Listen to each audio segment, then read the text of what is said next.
Mistä ihmeestä saisi kesätöitä? On avattu uusi nettisivu kesätyö.fi.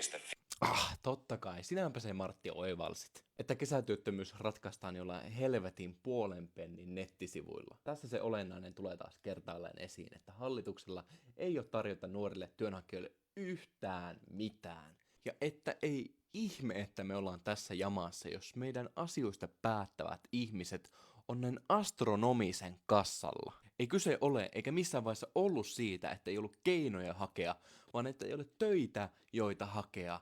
Saatana, ymmärrätkö? Ja niistä vähistäkin, mitä on tarjolla, niin niistäkin on enemmän kilpailua kuin aikaisemmin.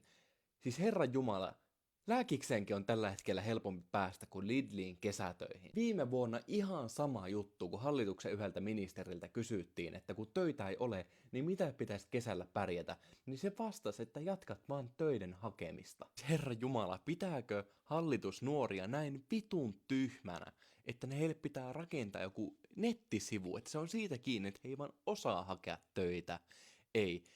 Ei me tyhjästä nyhjästä niitä työpaikkoja, jotka on teidän hallituskauden aikana kadonnut.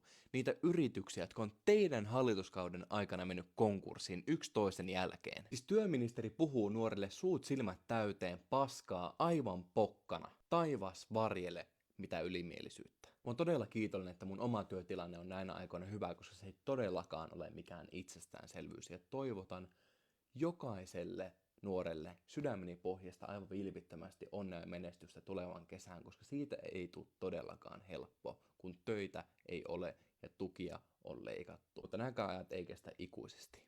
Onneksi. Tämäkin hallitus vaihtuu joskus. Onneksi.